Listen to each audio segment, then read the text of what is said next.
It was a chilly November afternoon in a quiet suburban town in Massachusetts. The streets were lined with colorful leaves, their vibrant hues stark against the dull, gray sky. 8-year-old Emily Parker clutched a paper bag in her small hands, the warm scent of homemade sandwiches wafting through the thin fabric. Her golden hair fluttered slightly as the wind picked up, and she tightened her scarf around her neck. Emily was a bright, compassionate child, always noticing the small things others often overlooked. On her way home from school, she had seen him, the man who sat hunched on the bench at the park's edge. His coat was torn, his face weathered with deep lines etched by time and hardship. Most people hurried past, averting their gazes as if his presence was too much to bear. But Emily had stopped. She noticed the tremble in his hands as he wrapped his arms tightly around himself for warmth, and something inside her stirred, a sense of duty, of kindness that she could not ignore. The man didn't look up as she approached. His name was Jack, though Emily wouldn't learn that until later. For now, he was just a stranger who looked like he needed a friend. "Excuse me," Emily said softly, her voice timid but sincere. Jack lifted his head, startled. His gray eyes met hers, and for a moment, there was silence. He looked as though he hadn't spoken to anyone in days. I thought you might be hungry," Emily said, holding out the bag. "My mom packed extra today." Jack hesitated, his pride warring with his obvious hunger. But Emily's earnest expression melted his resistance, and he accepted the bag with trembling hands. "Thank you," he murmured, his voice hoarse. Emily smiled, a small, radiant expression that seemed to cut through the cold. "You're welcome," she said before turning and skipping off, her heart light with the simple joy of helping someone. The next day, everything changed. The Parker household was a modest but cozy 2-story home nestled at the end of a quiet cul-de-sac. Emily's mother, Sarah, was a hard-working nurse, and her father, Mark, was a firefighter. They were a close-knit family, bound together by love and shared values of kindness and community. When Sarah learned about Emily's act of generosity that evening, she felt a swell of pride. "That was a wonderful thing you did, sweetheart," Sarah said, ruffling Emily's hair. "But next time, let me know first, okay?" "Okay, Mom," Emily replied, her smile unwavering, but the warmth of that moment was fleeting. The next morning, as Sarah was preparing breakfast, a sharp knock echoed through the house. Mark opened the door to find 2 police officers standing on the porch, their expressions grim. "Mr. Parker," one of them said, "we need to ask you and your family a few questions." Confusion and unease settled over the household as the officers explained the situation. A man matching Jack's description had been spotted near the park shortly before a local store was burglarized. Witnesses claimed to have seen him fleeing the scene. The officers were conducting inquiries and had noticed Emily's interaction with him the previous day. Emily listened from the kitchen, her small heart pounding in her chest. "He didn't do anything bad," she exclaimed, running to the door. "He was just hungry." The officers exchanged a glance, their faces softening slightly at her outburst. "We understand, miss," one of them said gently. "But we need to find out what happened." The family's morning spiraled into chaos. Emily was heartbroken, her mind racing with worry about Jack. Had she done something wrong? Was he in trouble because of her? Sarah and Mark tried to reassure her, but unease settled like a heavy cloud over their once peaceful home. That afternoon, Emily returned to the park, hoping to see Jack. But the bench was empty, and the space he had occupied seemed eerily vacant. She sat there for a long time, clutching another paper bag of food she had prepared for him, tears pricking her eyes. It wasn't until a week later that she saw him again. Jack was sitting at the far end of the park, looking even more disheveled than before. Emily ran to him, relief washing over her like a tidal wave. "They said you did something bad," she said breathlessly, her voice filled with worry. "But I know you didn't." Jack's eyes, heavy with exhaustion, met hers. There was a flicker of something, gratitude, perhaps, or maybe guilt. "It's okay, kid," he said quietly. "Sometimes people just need someone to blame." But Emily wasn't satisfied with his resignation. Her young mind burned with determination, and she decided then and there that she would prove his innocence, no matter what. What neither of them knew was that this small act of kindness had set off a chain of events that would uncover secrets, challenge loyalties, and lead to a reckoning none of them could have foreseen. The days that followed were anything but peaceful. Emily, though young, had a fiery determination that made her different from other children her age. She refused to let Jack's situation be dismissed as just another unfortunate story. Her parents, Sarah and Mark, were torn between their pride in their daughter's compassion and their concern for her safety and understanding of the world's complexities. The police inquiry continued, and murmurs of Jack's supposed involvement in the burglary spread like wildfire through the town. People whispered about the homeless man and how dangerous he might be. It angered Emily to hear their accusations, knowing deep in her heart that Jack wasn't the criminal they painted him to be. But how could she prove it? Her chance came when her parents received a call from Detective Harris, one of the officers investigating the case. He wanted to speak to Emily again, this time with a social worker present. Sarah agreed reluctantly, feeling her daughter was being dragged into something far beyond her understanding. Emily sat in the brightly lit interrogation room at the local police station, her small feet swinging nervously under the table. Detective Harris leaned forward, his tone gentle but probing. "Emily," he began, "I know you want to help your friend, but we need to know everything about him. Did he tell you anything about where he's been staying, or if he mentioned the store?" Emily's lips quivered. "He didn't do anything wrong," she exclaimed, her voice trembling with emotion. "He just needed food. That's all." The detective sighed, clearly conflicted. "We believe you, Emily, but we have to investigate every possibility." Meanwhile, Sarah and Mark watched through the one-way mirror, their hearts breaking for their daughter. Mark clenched his fists, muttering, "This isn't fair. She's just a kid." But Sarah's attention was elsewhere. She noticed something odd in the detective's phrasing, a hint that they didn't have as much evidence as they claimed. She filed it away, knowing she would need to dig deeper herself. Back at home, Emily was quiet during dinner, pushing her food around her plate. Her parents exchanged worried glances before Mark spoke. "Emily, honey, I know this is hard, but sometimes things aren't as simple as they seem." "They are simple," Emily said, tears brimming in her eyes. "He's not bad, Dad. He's not like the people in your firefighter stories who do bad things. He's just alone." Mark sighed, and Sarah placed a comforting hand on Emily's shoulder. "We'll figure it out, sweetheart," she said softly. The next day, Emily took matters into her own hands. She packed a small bag, her allowance money, a flashlight, and some snacks, and told her parents she was going to play at a friend's house. Instead, she made her way to the park, determined to find Jack again. This time, she needed answers. She found him near the riverbank, sitting on a rock and staring at the water. He looked up when he heard her approach, a faint smile crossing his face. "Hey, kid," he said. "You shouldn't be here. You didn't steal anything, did you?" Emily asked bluntly, her small hands on her hips. "Because they think you did." Jack chuckled bitterly. "No, I didn't.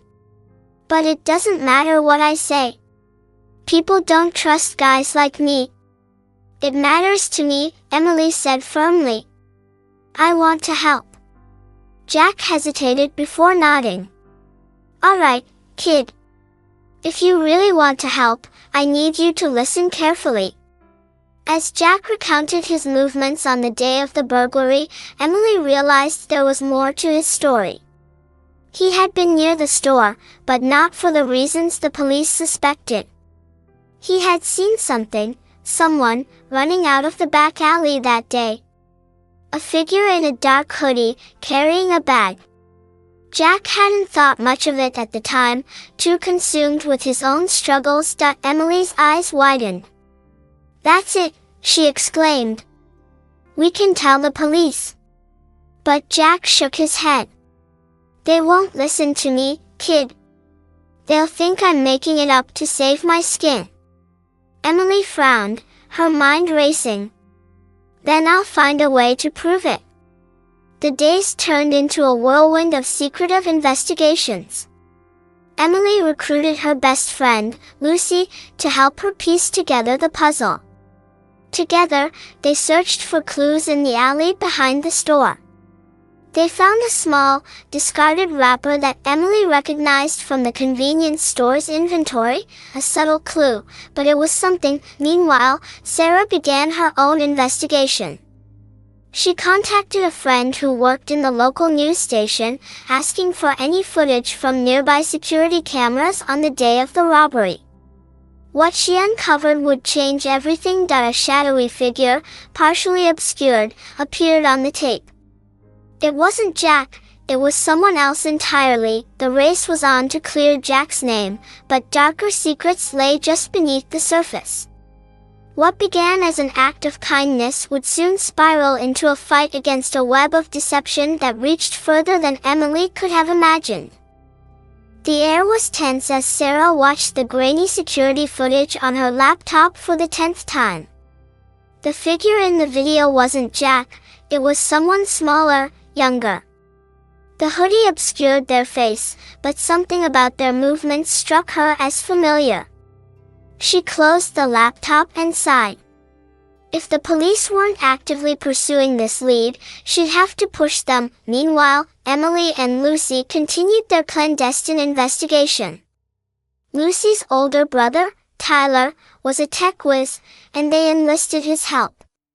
Tyler was skeptical at first but softened under Emily's determined gaze. Using his laptop, he enhanced the footage Sarah had obtained and managed to extract a clearer image of the figure. The result left everyone stunned. It's Colin? Emily whispered, staring at the screen. Colin was a boy from her class, a quiet, shy kid who barely spoke. Emily couldn't reconcile the boy she knew with the person in the video running from a crime scene. Lucy looked equally shocked. Are you sure? Colin doesn't seem like the type to do something like this. People aren't always what they seem, Tyler muttered, typing furiously as he searched for more clues. At the same time, Sarah decided to confront Detective Harris. Armed with the footage and her mounting frustration, she stormed into the police station. Detective, we need to talk, she said, placing the laptop on his desk. Harris looked up, startled. Mrs. Parker, this is highly irregular. What's irregular is your department fixating on an innocent man when the real suspect is right here, Sarah shot back, hitting play on the video. Harris watched the footage, his brow furrowing. This changes things, he admitted reluctantly. But we can't act on this alone. We need more evidence. Sarah clenched her fists. Then find it. Do your job. Emily was restless that evening. She hadn't told her parents about Colin, she wanted to be sure before saying anything. She and Lucy decided to visit Colin the next day after school. When they arrived at his house, Emily felt her stomach twist with nerves. What if they were wrong? Colin answered the door, looking surprised but not particularly happy to see them. "What do you want?" he asked, his voice defensive. Emily hesitated. "We just wanted to ask you something. About the store." Colin's face paled. "I don't know what you're talking about," he said quickly, trying to shut the door, but Lucy, bolder than Emily, stuck her foot in the way. "We know it was you," she said. "We have proof." Colin froze, his eyes darting between them. "You don't understand," he whispered, his voice cracking. "I didn't mean to." Emily's heart ached at his words. He wasn't a bad person, just a scared kid who had made a mistake. "Then tell us what happened," she said gently. Colin's story unraveled the tangled web of events. His family had been struggling financially, and he'd overheard his older brother, Jason, talking about needing money. Jason had pressured Colin into stealing from the store, convincing him it was the only way to help.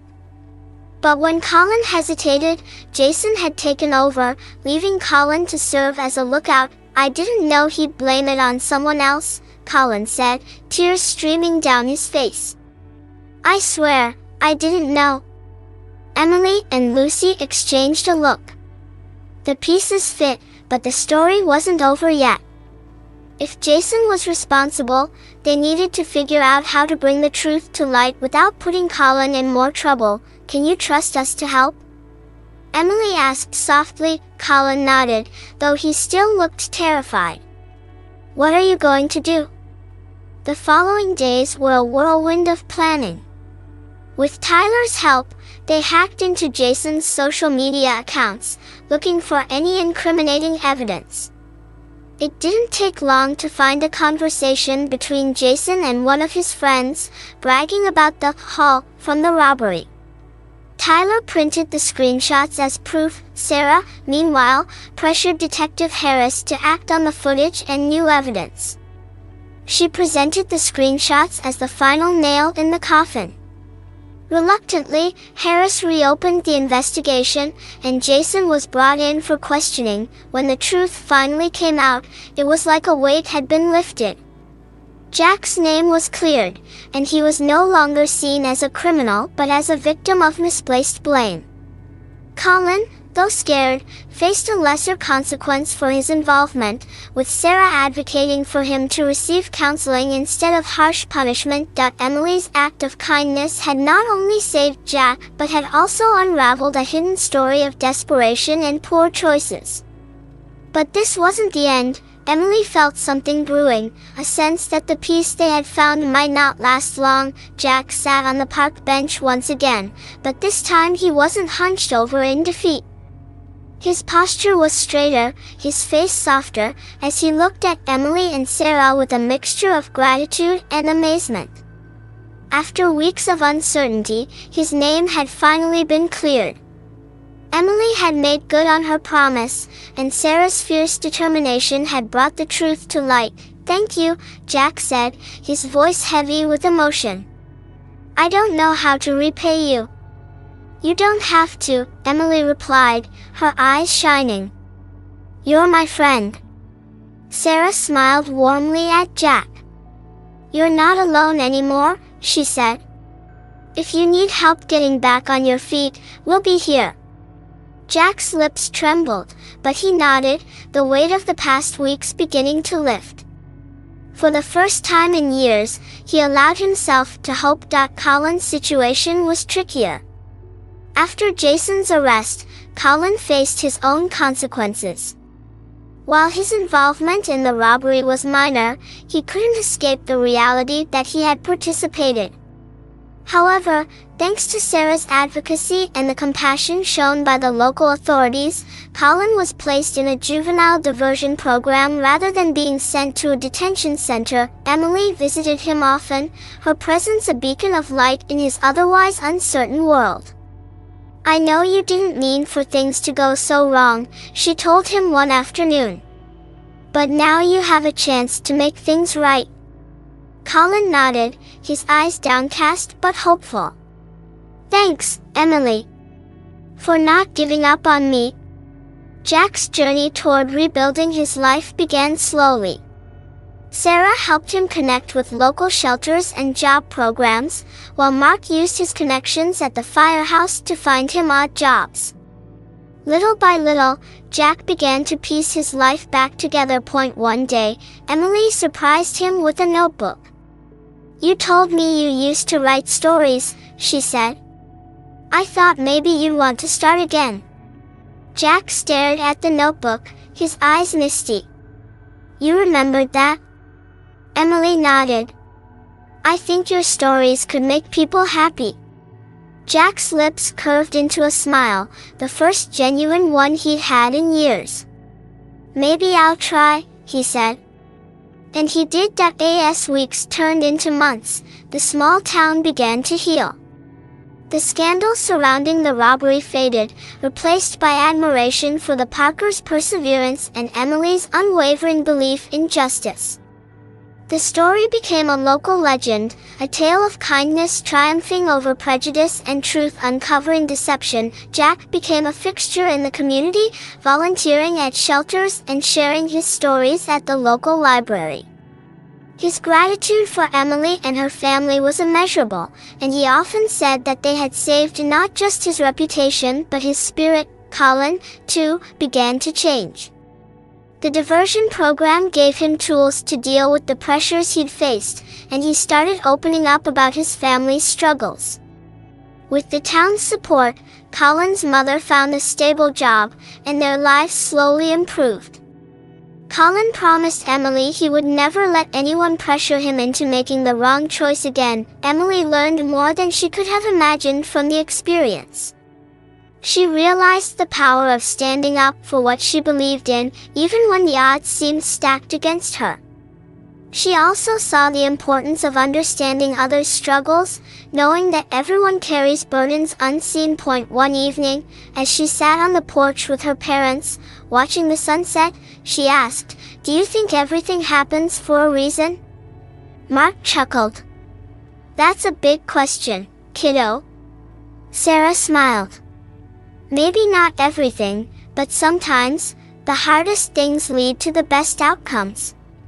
Emily thought about that for a moment, then nodded. "I think that's true. I'm glad I gave him my lunch that day." "We all are," Sarah said, wrapping an arm around her daughter. For Jack, for Colin, and for the entire town, Emily's small act of kindness had set off a chain reaction that changed lives. It was proof that even in the darkest moments, a little light could make all the difference. And for Emily, it was just the beginning of a life spent seeking justice and spreading compassion, one small gesture at a time. The calm that followed the resolution of the case was deceptive. While Jack's name had been cleared, the scars left by the ordeal lingered. Emily had learned a lot about the complexities of people and their motives, but something about how Jason's role in the crime had come to light didn't sit right with her. She felt there was more to the story. Jack, too, sensed it. Though he was grateful to be exonerated, he couldn't ignore the lingering unease. The community's goodwill toward him felt fragile, as though one wrong step could shatter the acceptance he'd worked so hard to earn. Meanwhile, Jason, from his jail cell, harbored resentment. Blaming everyone but himself, he began sowing discord through those willing to listen to his side of the story. His claims that he was being scapegoated didn't gain much traction, but they planted seeds of doubt in a few impressionable minds. One night, Jack's temporary shelter was vandalized. Graffiti covered the walls, and his belongings were scattered.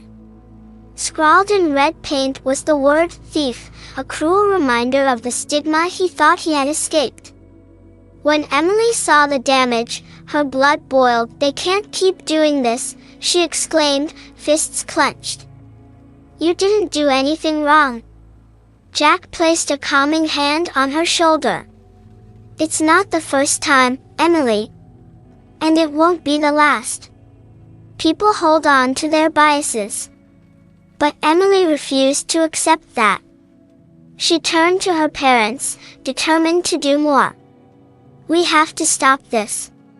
Jack deserves justice." Sarah and Mark exchanged a look. They knew their daughter's resolve was unshakable. "We'll figure something out," Sarah promised. Emily's plan began to take shape after she overheard a conversation at school. Jason had been boasting to a friend during a phone call about how everything would come out eventually.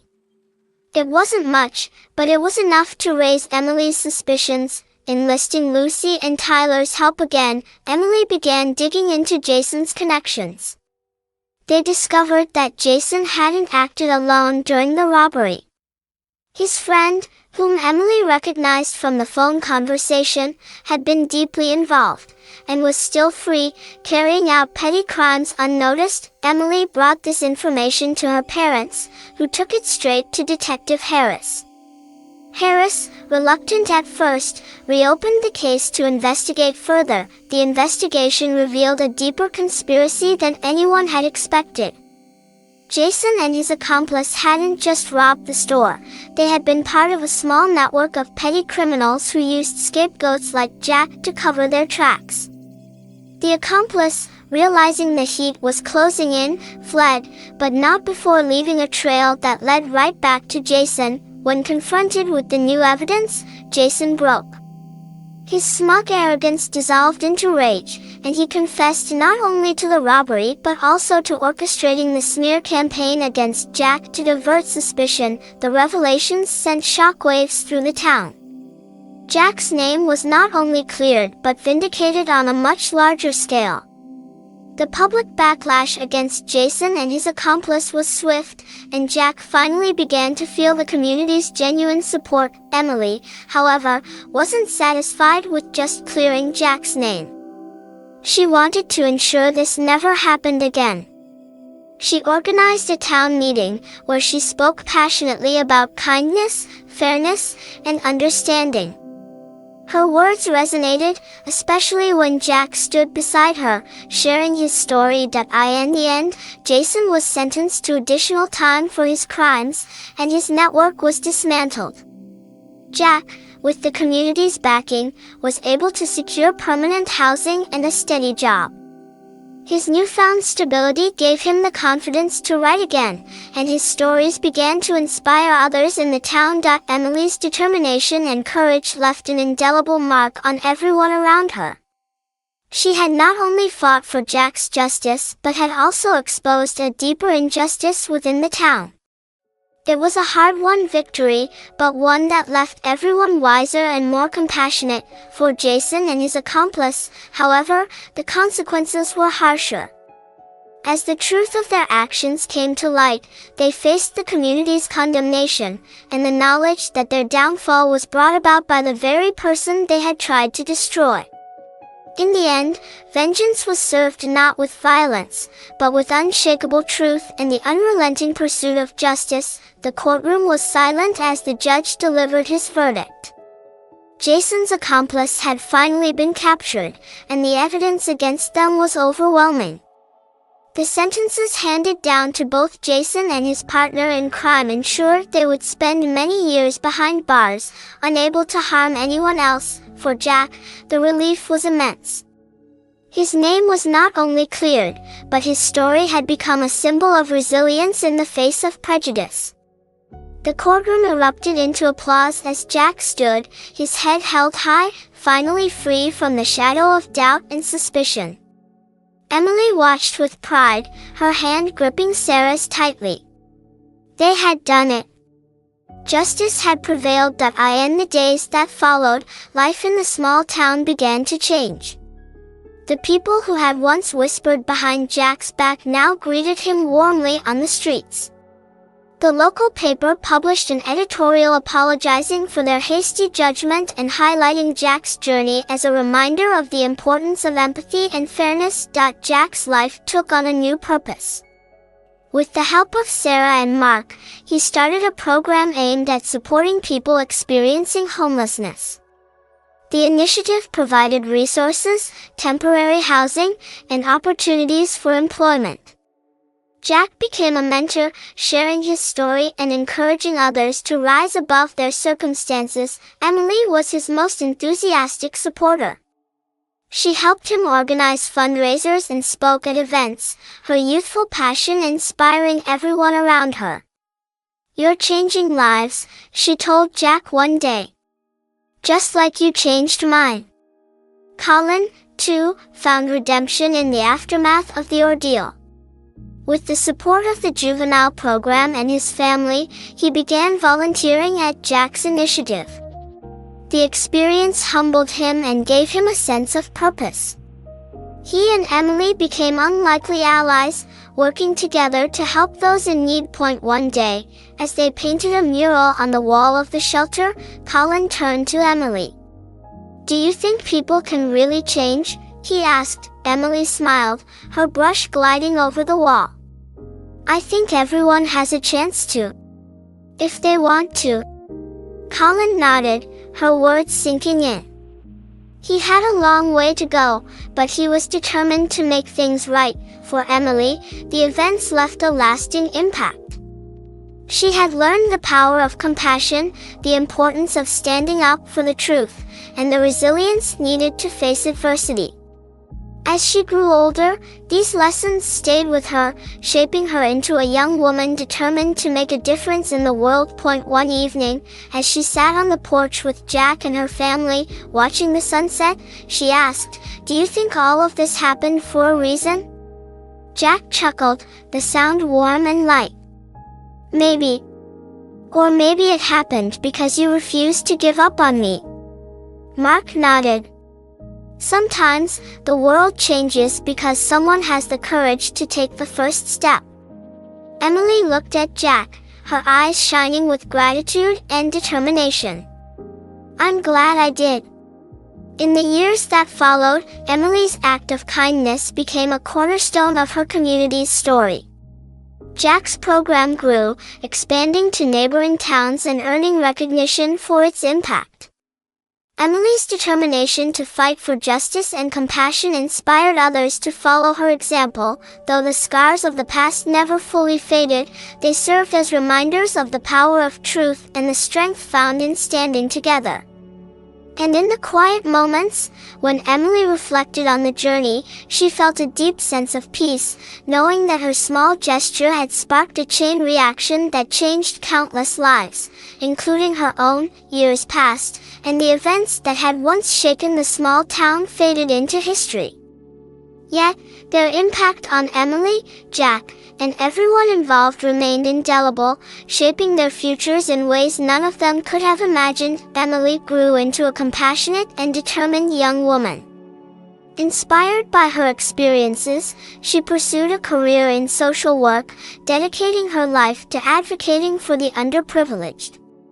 Her name became synonymous with hope and change in her town, where people often recalled the story of how a simple act of kindness transformed lives. She kept in close contact with Jack, who had become a beloved figure in the community. His initiative to support people experiencing homelessness expanded into a regional program, helping thousands find stability and purpose. Jack also published a memoir chronicling his journey from despair to redemption, with all proceeds going to his foundation. The book became a bestseller, earning him national recognition.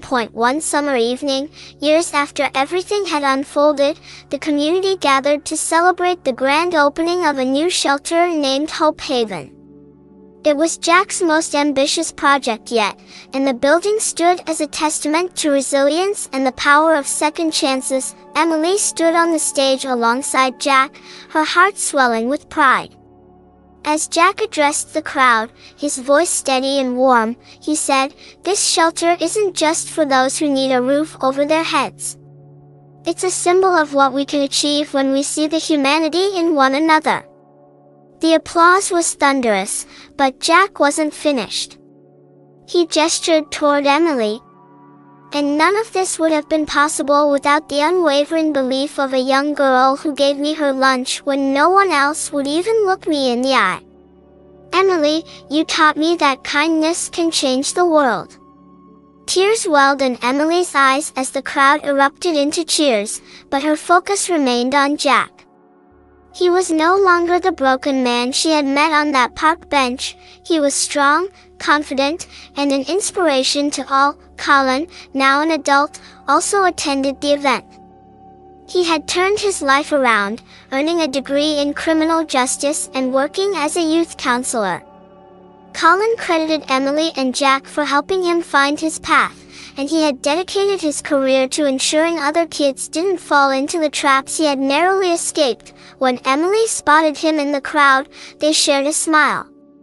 "You made it," she said when he approached. "Wouldn't miss it for the world," Colin replied. "You believed in me when I didn't believe in myself. I owe you everything." "No," Emily said, shaking her head. "You don't owe me anything. You did the hard work. I'm just glad you let me help." As the evening wore on, Emily found herself standing alone by the mural painted on the side of the shelter. It depicted a vibrant tree, its branches spreading wide and full of life, with countless handprints of community members forming the leaves. Beneath it, a plaque read, "In the end, kindness is what endures." Sarah approached, her expression tender. "You're thinking about everything that led us here, aren't you?" Emily nodded, her voice soft. "It feels like a lifetime ago. I never imagined that giving Jack my lunch would lead to all of this." Sarah smiled and placed an arm around her daughter. "Sometimes the smallest things create the biggest ripples. You were brave enough to start a wave." Years later, Emily would recount the story to her own children as they sat around the dinner table, wide-eyed and curious. She emphasized the lessons she had learned, that kindness was a strength, that standing up for what was right mattered, and that one person could make an extraordinary difference. Jack, Colin, and Emily remained close friends, their bond forged by the trials they had endured together. And while life moved forward, the legacy of their journey endured, a legacy of compassion, resilience, and the transformative power of human connection. As Emily looked to the future, she felt a deep sense of peace and gratitude, knowing that their story would inspire generations to come. It wasn't just a tale of justice or redemption, it was a testament to the enduring power of love and hope.